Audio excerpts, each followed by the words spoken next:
Bom, então a gente trabalha com temporada. Por quê? Porque a gente faz uma sequência dentro de determinado tópico, uma sequência para que aquele período, né, da nossa temporada, a pessoa, em relação àquele assunto, a pessoa consiga realmente compreender isso.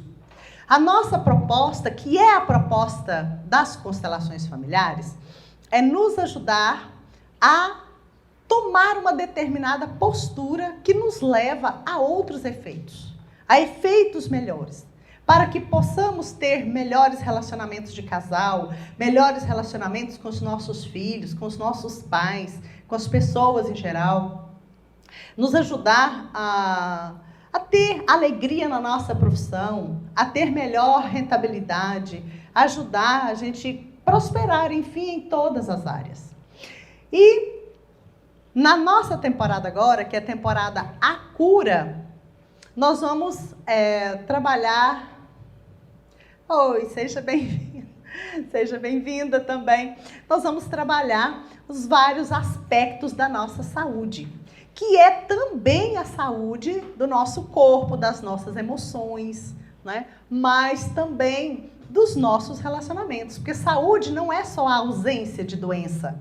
A saúde é estar bem em todas as áreas, em vários aspectos da nossa vida, né? Às vezes a gente não tem nenhuma dor, não estamos com nenhuma doença estranha, mas emocionalmente não estamos bem, financeiramente não estamos bem sozinhas ou sozinhos, e não estamos bem, às vezes, acompanhados.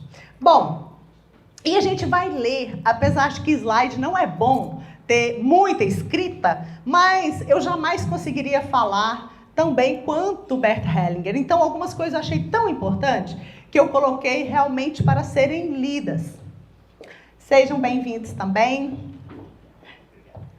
Feliz 2020, gente, para todo mundo. Bom, então de onde vem a cura? Ali nós temos a imagem, né, a foto do Bert Hellinger e da Sophie. Lembrando que o Bert Hellinger viajou para o outro lado da vida, né, agora no final do ano passado.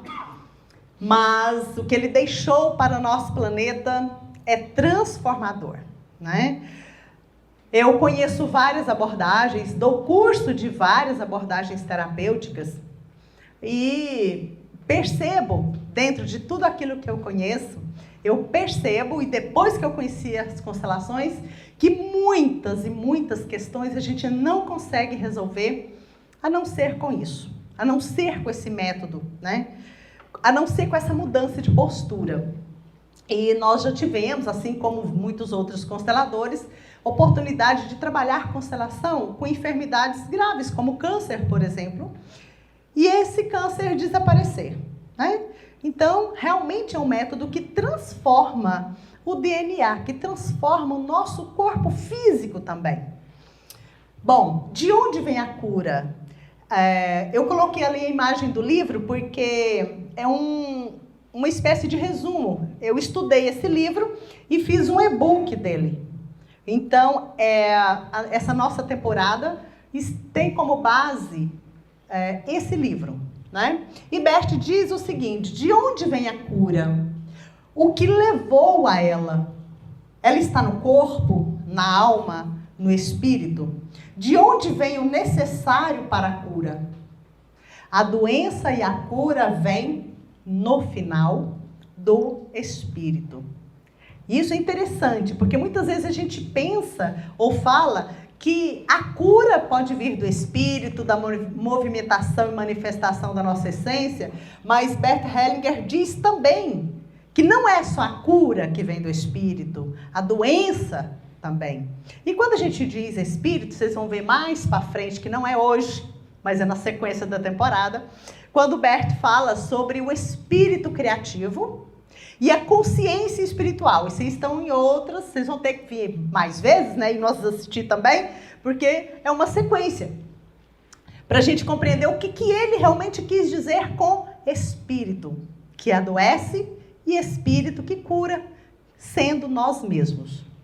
Bom,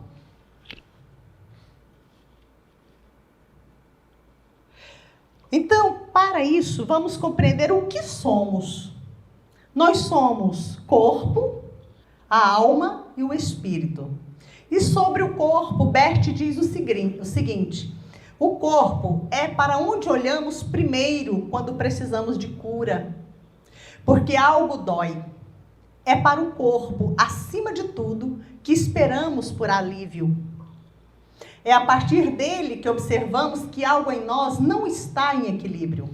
O corpo, porém, é como uma parede. Essa parte é minha, tá? Não é dele, não. É uma imagem que eu trouxe. Eu sempre tive essa imagem há muito tempo e quando lendo esse livro me veio isso de novo.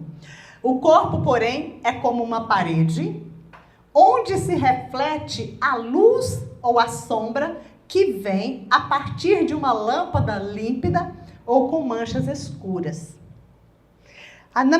Nessa imagem que me veio há muitos anos atrás, que eu nem conhecia a constelação, me veio assim: somos uma lâmpada. Poderia ser essa, né? Mas vamos imaginar aquela lâmpadazinha redondinha mesmo. Se aquela lâmpada estiver totalmente límpida, a irradiação da luz dela numa parede não vai estar límpida, vai estar clara. Mas se aquele vidro, né, o vidro que é a lâmpada, estiver manchado, estiver sujo, ou seja, se trouxermos dentro de nós emoções conturbadas, traumas, então essa lâmpada não vai estar tão limpa. Portanto, a luz que vem lá de dentro, que é a nossa irradiação essencial, ou seja, manifestação da nossa essência, do nosso eu espiritual, ao ultrapassar pela lâmpada, que é como se fosse a nossa alma ainda doente, vai refletir numa parede, a parede sendo o nosso corpo, vai refletir ali manchas escuras. E à medida que nós vamos resolvendo os nossos traumas, mudando a nossa postura, é como se fôssemos brilhando, fôssemos limpando esse vidro. Então, a irradiação da nossa essência, ela vai chegar no corpo de uma forma limpa, pura. Ou seja, o nosso corpo vai se curando. Porque o nosso corpo nunca é responsável pelas doenças. Ele apenas reflete a doença que está na nossa alma, no nosso espírito, as questões que nós estamos emaranhadas no nosso sistema. Então, à medida que a gente se organiza, nós conseguimos refletir no nosso corpo a luz que cura. E ali tem uma frase do Bert: se olharmos claramente para o mundo e para as nossas próprias vidas, vemos então que tudo o que é e que tudo o que fazemos pertence a um todo maior. Então, se nós entendemos que somos movimentados por uma outra força e que além daquilo que somos como corpo, alma e espírito, somos também um ser envolvido e mergulhado em muitos outros campos. E esses campos nos conduzem e nos movem. Então, muito do que reflete em nós como enfermidade não foram criadas só por nós. Mas nós podemos estar xeretando onde não é da conta e ali a gente pega algo que não precisaríamos carregar. Então, por isso que, através da compreensão dessa abordagem, a gente consegue identificar onde é que nós estamos equivocados. O que nós estamos fazendo que deveríamos fazer de outra forma? E muitas vezes, só através dessa compreensão, a gente consegue mudar. Outras vezes, algumas vezes, a gente tem a compreensão, e eu sei disso porque eu já passei por isso, eu tenho a compreensão, mas não consigo, às vezes, mudar sozinha. Outras vezes eu sei que aquilo não é um movimento básico meu, não é uma postura clara minha, mas está acontecendo uma certa dificuldade que se repete, que se repete, que se repete. E às vezes a gente só através também mesmo de colocar uma constelação em movimento é que a gente consegue identificar. Identificar o quê? Essas outras forças que nos movimentam e que muitas vezes a gente não consegue estar livre dela. Aliás, nunca vamos estar livres desse movimento, dessas forças. Mas a gente pode aprender como se alinhar a elas e se aliar a elas, para que o efeito delas em nossa vida seja para o mais e não para o menos. E eu coloquei ali uma leitura. Esses dias, no grupo, eu não sei mais onde, me perguntaram, me pediram para falar. Você também, né? Lembrei, não foi só você não que pediu para falar um curso de dor, um curso de doença. Então esse aqui não é um curso de doença, não. Eu falei, quando várias pessoas me pedem a mesma coisa, eu falo, é porque eu estou precisando falar, né? Como é que é? Doenças e sintomas. Bom, então lembrando disso, hoje eu botei lá rapidinho esses nomes aqui. Bom, o que eu aprendi com alguns professores, Leonard Orr, por exemplo, que é o criador do Renascimento, que é meu professor, também morreu no mês de novembro do ano passado. Pois é, o céu tem festa. 2 grandes mestres, né, da Terra. Aprendi também com a Lise Bourbon, uma terapeuta fantástica. Todos os livros dela são muito bons.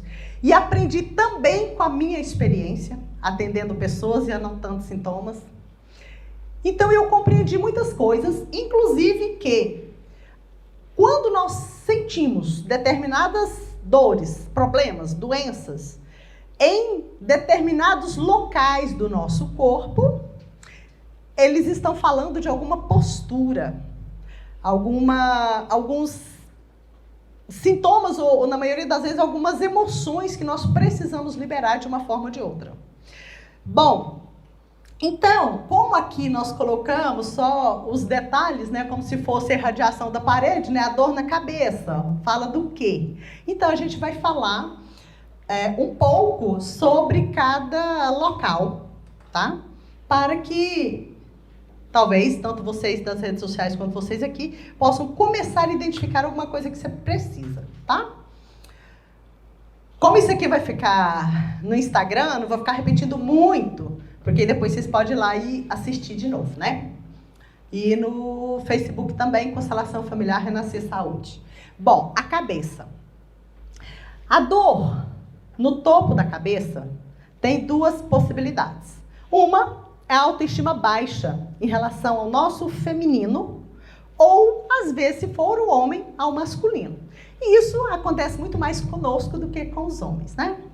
A gente tem uma tendênciazinha maior de querer ser muito bonita, e quando a gente acha que a gente não está tão bonita, aí a gente acaba dando dor de cabeça no topo da cabeça, tá? Uma das possibilidades é essa, de autoestima. Isso acontece quando? Quando a gente pensa que a gente está sendo traída, quando a gente acredita, ou tá mesmo, né? Quando a gente acredita que não vai encontrar um parceiro ou uma parceira.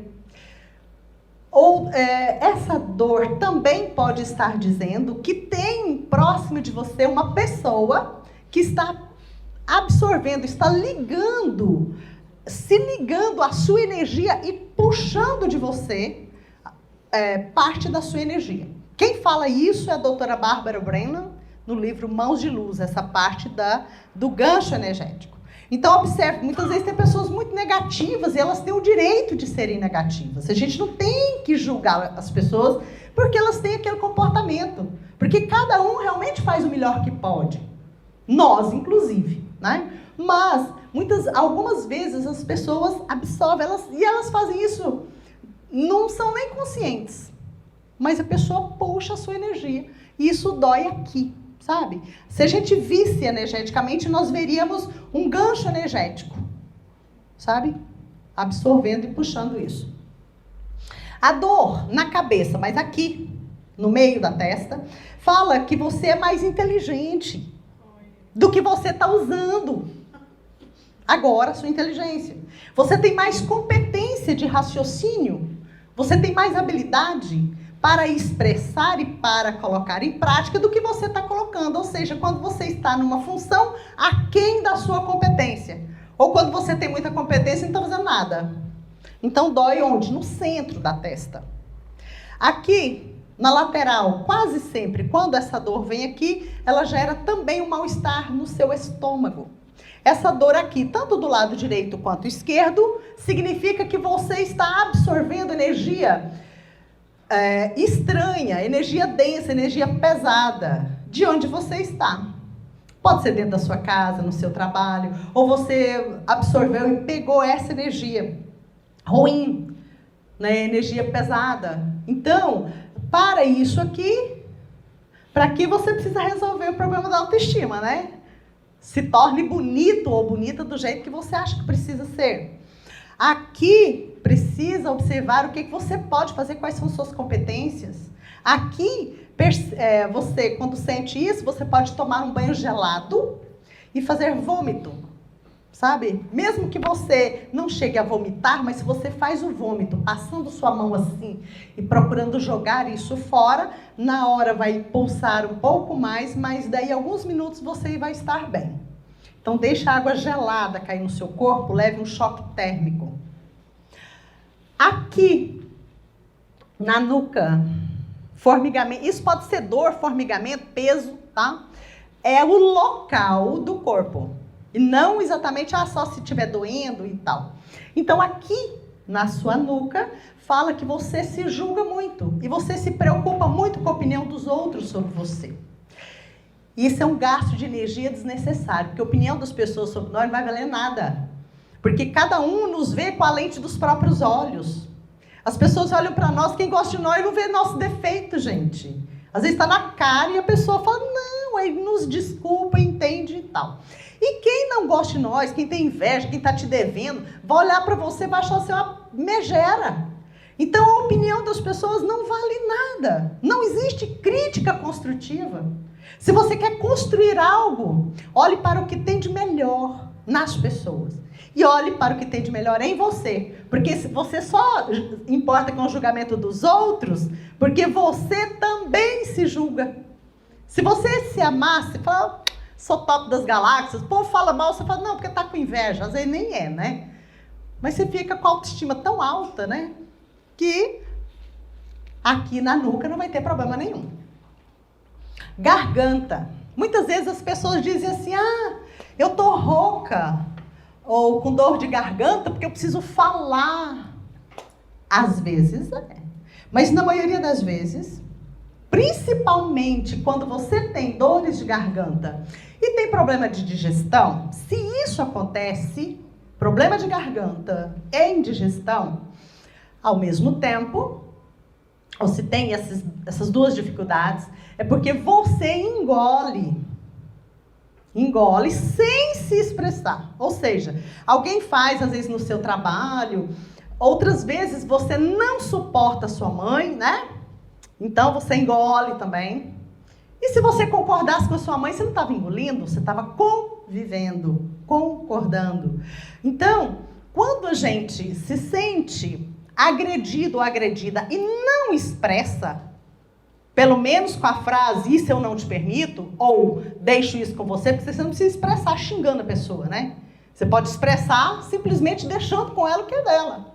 E fala, isso eu não te permito. Pronto, você estabeleceu um limite. Então a pessoa que tem muita dor no estômago é porque ela não sabe onde que é o limite dela. Às vezes ela também não respeita o limite dos outros, mas nesse momento estamos falando do seu sintoma. Então, aí o que acontece? Ela não se expressa lá, muitas vezes, com o chefe, né? Às vezes, trabalha em órgão público que não se expressa, enfim, em qualquer lugar, em qualquer setor. E aí o que acontece? Ela chega em casa e discute com o marido, com as crianças, com a mãe, com o pai, e expressa a raiva que não tem a ver com aquelas pessoas de casa, ou com a pessoa que ela discutiu. Então, por não expressar lá, dói o estômago. Por se expressar com quem não tem responsabilidade pela sua fúria, dói a garganta. É bom que fica com duas dores, né? Então, qual é a saída? Então, eu gosto de falar e dar uma ideia de saída. Se você se sente agredida ou agredido, no mínimo diga, isso eu não te permito.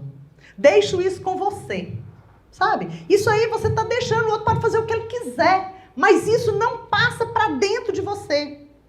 Porque nem tudo que as pessoas falam, a gente precisa tomar isso como verdade. Exercite apenas a tomar o que as pessoas falam que te agrada. O que a pessoa fala que não te agrada, deixe com ela. Então você começa a se abastecer de coisas só positivas. Se a pessoa é azeda, é agressiva, isso não tem a ver com você, tem a ver com a pessoa. Então, quando a gente não toma isso seu estômago não dói. Mas, se de tudo a pessoa realmente interfere e faz algo sério, pelo menos se expresse com essa pessoa. Fala, eu não gostei, isso eu não permito, enfim, do jeito que você sentir que dá certo. E isso vai fazer com que você não brigue, grite ou discuta com quem não tem a ver com sua raiva. Então, na maioria das vezes, as dores na garganta não são porque você não expressou, é porque você expressou com quem não tinha a ver com aquilo, com aquela raiva que você carregava. Ombro direito, a cervical, esqueci por ler a cervical. Bom, a dor aqui na cervical, na minha experiência, eu vi isso muito com o trabalho de constelação, tem a ver com fatos graves acontecidos na geração dos avós para trás. Pode ser dos avós, bisavós, tataravós. E a pessoa que sente a dor na cervical, ela está emaranhada com situações, às vezes falências, assassinatos, mas não na geração dos pais, mas sim dos avós para trás. Ombro direito, eu sempre falo isso aqui, quando a gente sente essa dor aqui, fala da sua postura inadequada em relação ao seu pai. Julgamento em relação ao pai, não concordar com o pai, faz essa parte, né, do nosso ombro doer. Tá? E do lado esquerdo, a mesma coisa em relação à mãe. Não concordar com a mãe, querer que fosse diferente, julgamento em relação à mãe.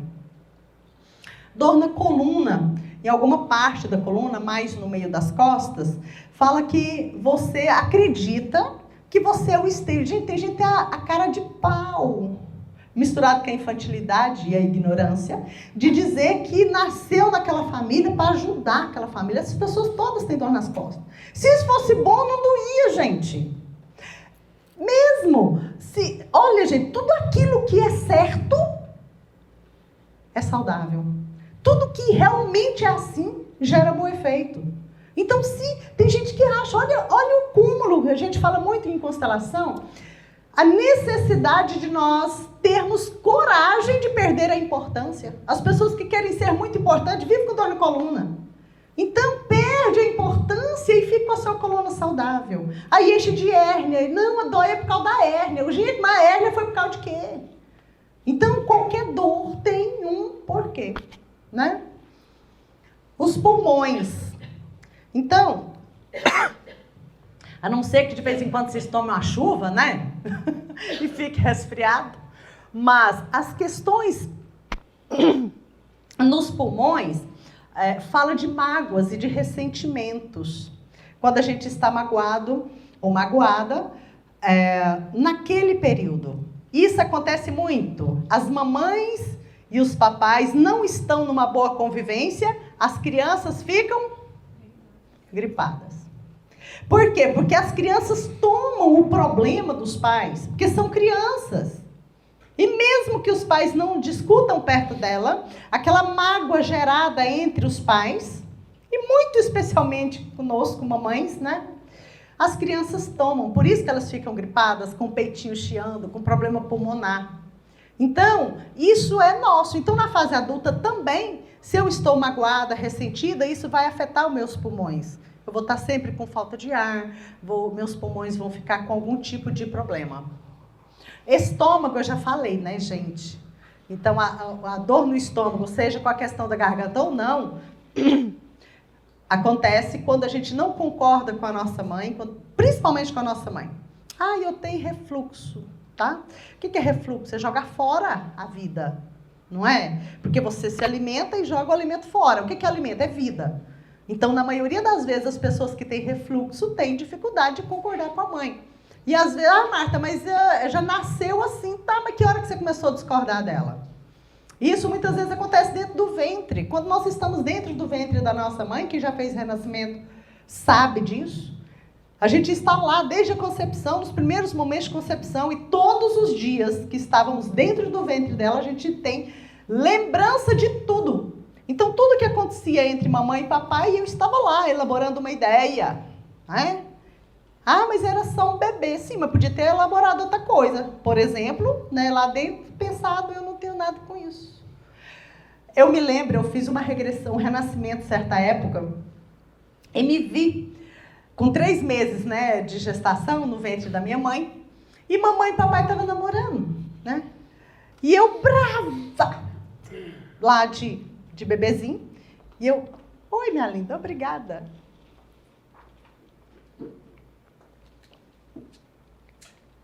E eu brava, porque eu queria dormir. E papai estava lá namorando com mamãe, e eu ficava balançando lá, e não deixava dormir. Então, isso me fez gerar um pensamento lá, nesse momento. Porque mamãe estava com crise de asma, e papai estava namorando com ela. E eu lá, imaginei que a mamãe não queria namorar com ele. Mas na minha imaginação, né? O que eu tinha com isso? Nada. Se eles não namorassem, eu não estava lá dentro, né? Não estava viva. Então, essas coisas acontecem com a gente. E você elabora um pensamento, você fica brava com seu pai, você nasce, você passa 50 anos, às vezes com uma dificuldade de tomar o seu pai por causa disso. Então, essas elaborações que a gente faz dentro do ventre da nossa mãe interferem diretamente nos nossos resultados na vida. Por isso que dentro das terapias que eu conheço, eu digo que constelação familiar, o renascimento e regressão de memória a experiências anteriores, resolve qualquer coisa, porque as dificuldades que nós temos vieram desses 3 lugares, não existe outro lugar. De onde mais poderia ter vindo? Não, veio da nave espacial, caiu na minha cabeça. Não, aquilo aconteceu com você, ou no seu sistema, ou na sua gestação, nascimento, primeira infância, ou em outra experiência. Bom, rim direito e esquerdo. Os rins, né, a gente sabe na medicina chinesa, inclusive, fala que os rins estão ligados ao medo, né?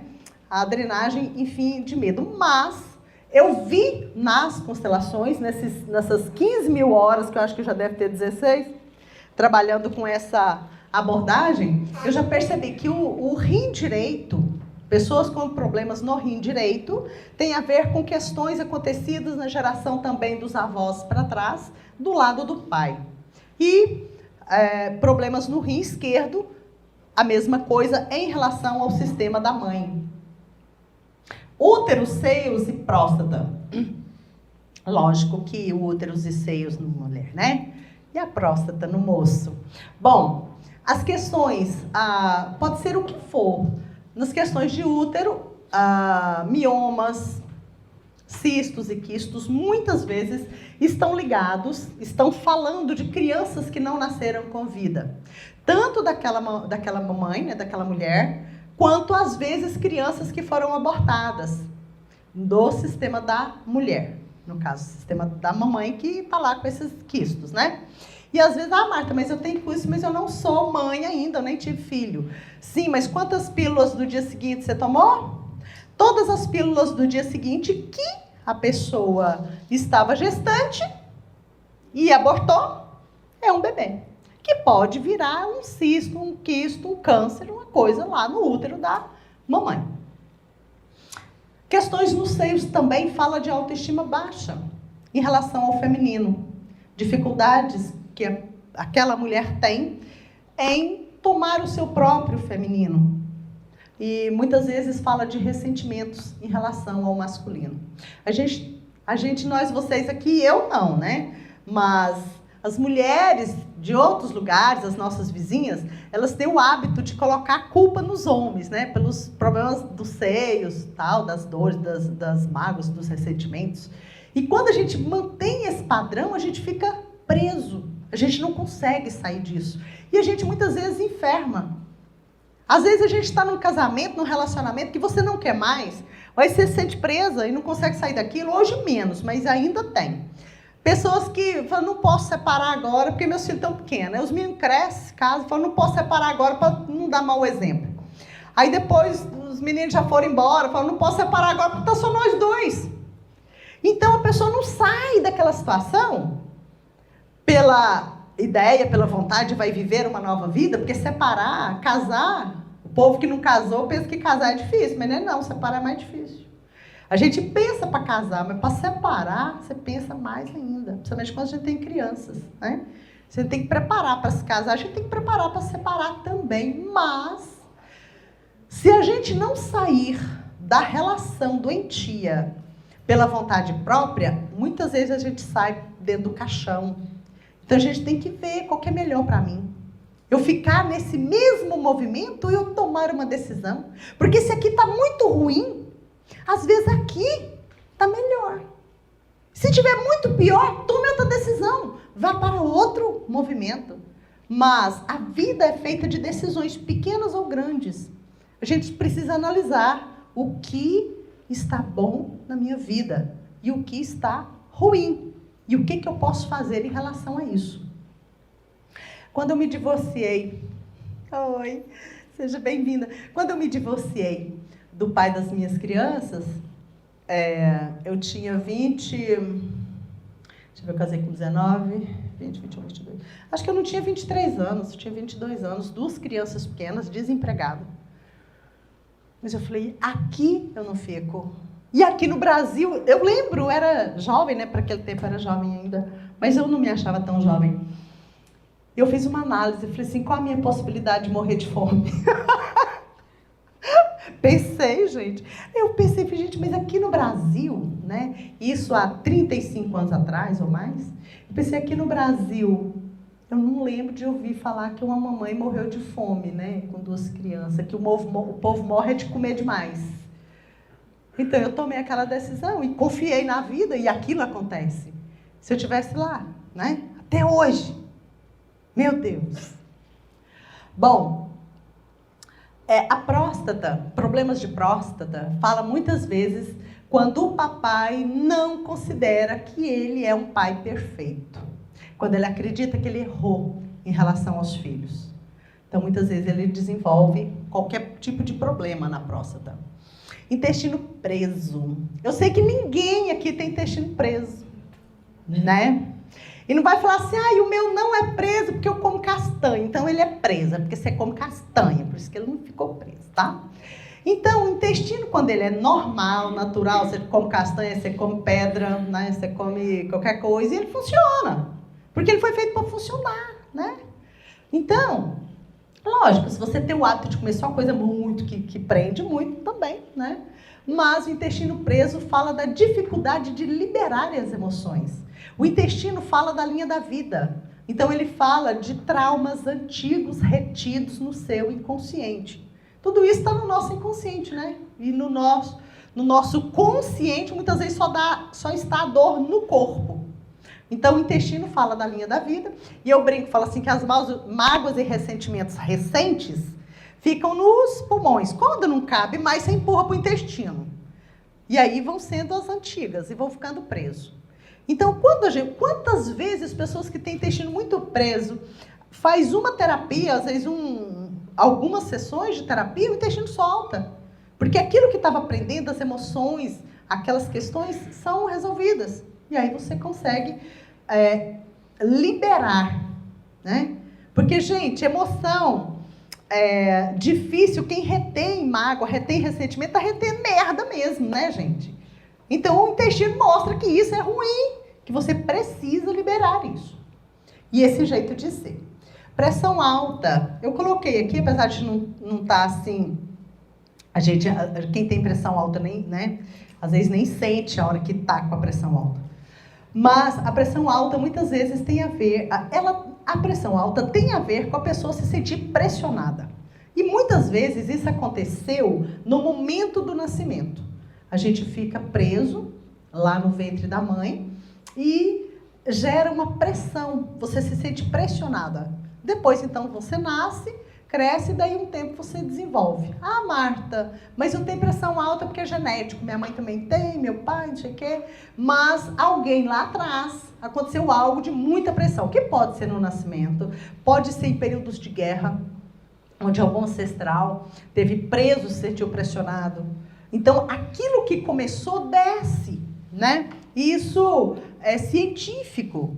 Quando se causa traumas nos pais, que pode ser pessoas ou animais, os descendentes geram nos descendentes o mesmo efeito traumático que foi gerado nos pais.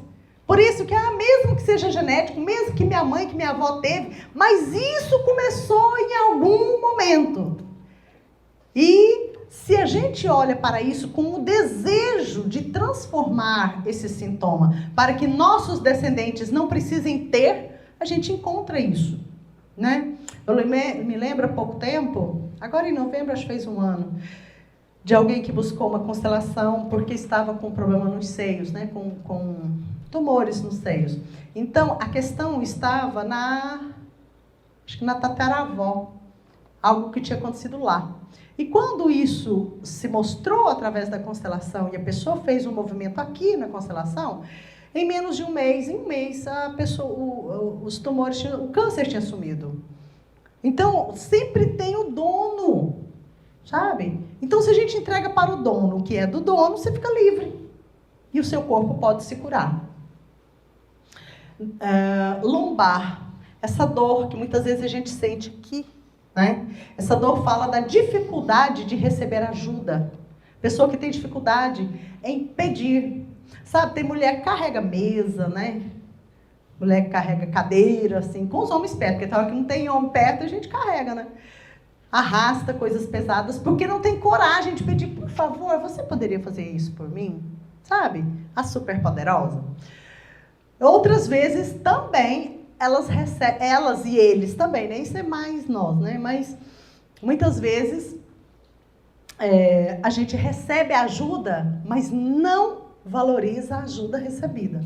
Então você recebe, mas não toma. E mesmo que as pessoas ajudem, você continua com dor. Então essa dor, a frase dela é a sensação de ter que resolver tudo sozinha. E eu sinto isso, é incrível. Aqui mesmo no Instituto, quando tem coisas que eu preciso, que tem que ser eu que tenho que resolver, e é algo que eu tenho um pouco de preguiça de fazer aquilo, gostaria que alguém fizesse, e que eu tenho que ir lá fazer, eu amanheço com isso aqui doendo. Aí eu vou lá e faço o que eu tenho que fazer, pronto, ficou pronto, some. Então, quando está doendo, veja o que é, naquele momento que você precisa fazer, né? Pernas, direita e esquerda. A perna direita está coordenada pelo lado esquerdo do cérebro, que é o racional. Então, a nossa perna direita se estende ao pé também. Fala, quando está doendo, fala da nossa insegurança profissional. E a perna esquerda, que está coordenada pelo lado direito do cérebro, que é o emocional e a família, que é o racional e a profissão. E quem está me assistindo aí, eu não sei se está vendo o lado errado, né? Mas aqui, para mim, aqui é o meu lado direito. Esses dias eu estava fazendo uma live, quando eu botava a mão do lado direito, lá na live aparecia do lado esquerdo, né? Porque o celular estava virado, mas acho que esse aqui está certo. Então, o lado direito fala da razão e da profissão. O lado esquerdo fala da emoção e da família. Então, se você sente dor nas pernas, perceba o que isso está te mostrando, né? Onde está esse medo? Bom, fomos da cabeça às pernas, né? E aos pés. Vamos seguir, então. Sobre a alma. Aqui tem um pouquinho de coisa grande para ler, mas vocês vão me ouvir assim mesmo. Como eu falei, a parte do Bert Hellinger, eu acho importante ler o que ele realmente coloca lá. A alma. Além do corpo, nossa alma e nossos sentimentos desempenham um papel importante na cura. Às vezes, sentimos dores na alma mais intensa que as dores corporais.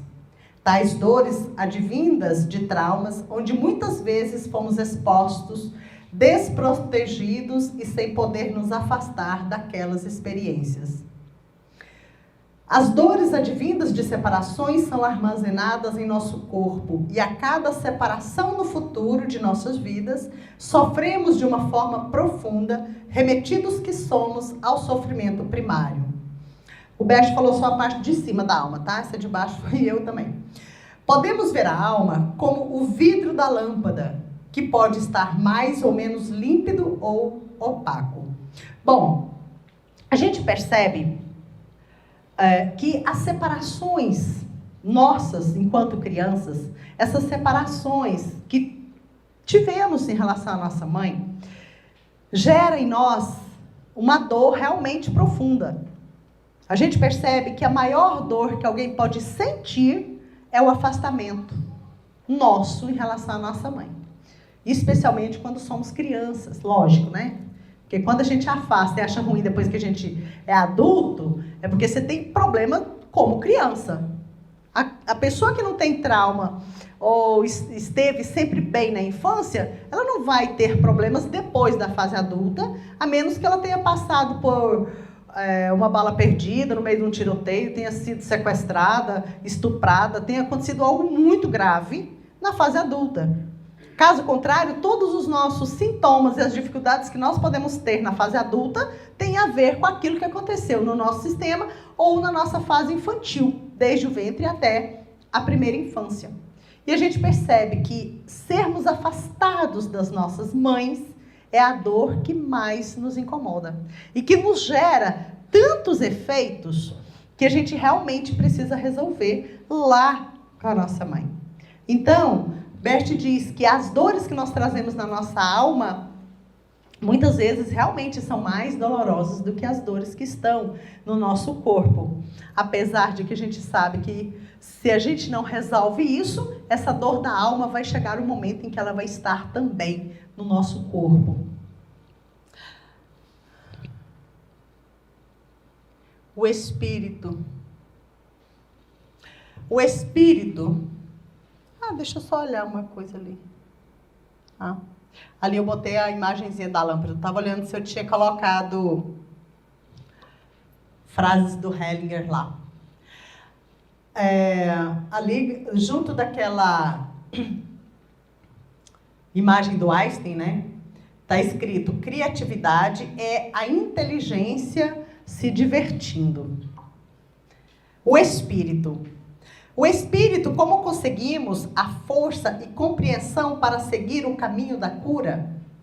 A quem obedece a alma? De onde vem a fé para a cura do corpo? Vem do amor. Do amor que cura, muito além do amor que adoece. Adoece primeiro a alma e depois o corpo, pois o amor também faz adoecer. Isso aqui a gente vai ver também nas semanas, né, seguintes. Nós vamos ver também os movimentos da alma, quando Bert diz sobre o amor que adoece, né? E ele diz que todas as nossas enfermidades, todas as dores, todas as dificuldades de todos nós tem a ver com os movimentos do amor. Por isso que os 3 princípios que ele coloca, né, que ele coloca como as ordens do amor, a hierarquia, o equilíbrio na relação de troca e o direito de pertencer, quando a gente compreende isso, é o primeiro grande passo para nós alinharmos o nosso amor, a nossa capacidade de amar, com o movimento do amor que cura. Porque até então, a gente utiliza muito o mesmo amor que a gente tem pelas pessoas, pelos nossos familiares, de forma inconsciente a gente utiliza esse amor de forma a nos adoecermos. E dentro desse movimento de constelação, ou desse movimento que propõe as constelações, porque muitas vezes as pessoas pensam que eles só vão resolver se eles fizerem constelação aqui. E não é. Muitas vezes a gente faz esse movimento dentro de nós. E dentro desse movimento, né, do amor que adoece, por que a gente se coloca nessa posição? Porque enquanto crianças, que a gente pode ter 50 anos, mas nesse movimento a gente está como criança, porque isso começou na nossa fase infantil. Nesse movimento nosso, nós olhamos para o nosso amor por alguém. Pela nossa mãe, pelo nosso pai, pelos nossos avós, pela amante do avô. Não importa por quem nós olhamos ou para quem nós olhamos. Mas estamos visualizando somente a nossa capacidade de amar. Só o nosso amor por alguém. O nosso amor por alguém que morreu. Então eu também quero morrer para estar com essa pessoa. Pela mamãe que morreu. Pela irmãzinha que morreu pequena. Enfim. A gente olha para o nosso amor e seguimos o movimento desse amor que adoece.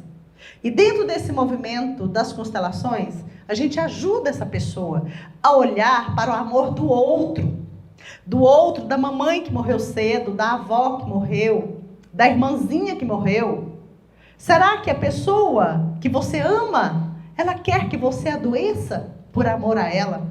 Então, quando a gente olha o reflexo do amor que vem da pessoa que nós amamos, então a gente consegue restabelecer esse amor que adoece para o amor que cura. Diferentemente do amor sentido nas relações, o amor que cura é o amor do Espírito. À medida que ressignificamos nossos traumas e mudamos nossa postura, o amor que cura pode brilhar de novo através do vidro e se refletir em luz na parede, que é o nosso corpo. Esse amor do Espírito assemelha-se à luz que se irradia de dentro da lâmpada. Mesmo que haja dores, simbolizadas pelas marcas no vidro, esta luz brilha da mesma forma, pura e bela, até que um dia se apaga, finalmente, indo brilhar em outras dimensões no mundo dos mortos. Ah, Jesus! Bom, ali tem uma lâmpada, que eu ia crescer essa lâmpada, mas não deu certo. Então, a gente percebe que tem aquele fiozinho de dentro da lâmpada que brilha. Mesmo quando ela está totalmente empoeirada, o brilho que sai lá de dentro, ele é igual. Ele é da mesma forma. Ele é irradiante do mesmo jeito. Esse é o amor que cura. É o amor que está dentro de nós e que está pronto para irradiar e iluminar tudo que nós realmente somos. Então, esse amor do Espírito é um amor criativo. E quando a gente percebe realmente o que nós estamos fazendo, que está nos levando a um mau efeito, ou que a gente diz nas constelações, nos levando para o menos, a gente finalmente consegue mudar isso. Fazer um movimento diferente em relação ao mais.